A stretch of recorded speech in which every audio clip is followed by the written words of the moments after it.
பிரண்டை பொடி செய்கிறதுக்கு ஃபஸ்ட்டு நல்லெண்ணெய் ஊற்றி ஒவ்வொன்றா வறுத்து எடுக்கணும்.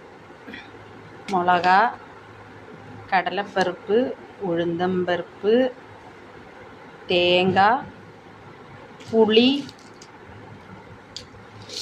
பூண்டு,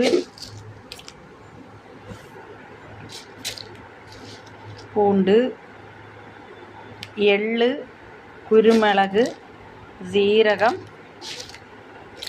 அதுக்கப்புறம் பிரண்டை ஃபுல்லாக எல்லாமே நல்லா தண்ணி படாமல் நல்லா எண்ணெயில் பொரித்து எடுக்கணும்.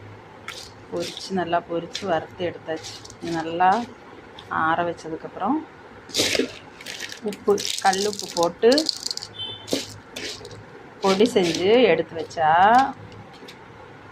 நல்லெண்ணெய் ஊற்றலாம், தேங்காய் எண்ணெய் ஊற்றி சாப்பாட்டில் பிசைஞ்சு சாப்பிடலாம். இல்லைன்னா இட்லி தோசைக்கு தேங்காய் எண்ணெயும் நல்லெண்ணெயும் ஊற்றி தொட்டுக்கலாம். பசி இல்லாதவங்களுக்கு ரொம்ப பசி எடுக்கும்.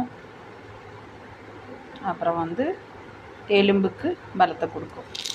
மூட்டுகால் வெளியில் இருக்கிறவங்களுக்கு நல்லாயிருக்கும் சாப்பிட்றதுக்கு. அதே மாதிரி இன்னொரு டிப்ஸ் என்னென்னா, முட்டுங்கால் வலி இருக்கிறவங்களுக்கு இந்த நல்லெண்ணெயில் பிரண்டையை போட்டு நல்லா பொரித்து எடுத்து அது கூட பூண்டும் போட்டு பொரித்து அதை வடிகட்டி அந்த எண்ணெயை மட்டும் எடுத்துக்கணும். எடுத்து அதில் கற்பூரத்தை போட்டு வச்சு மூட்டுகால் வலிக்கு முட்டில் தேய்ச்சி நம்ம எடுத்து வச்சு அதை தேய்க்கிறதுக்கு வச்சுக்கலாம்.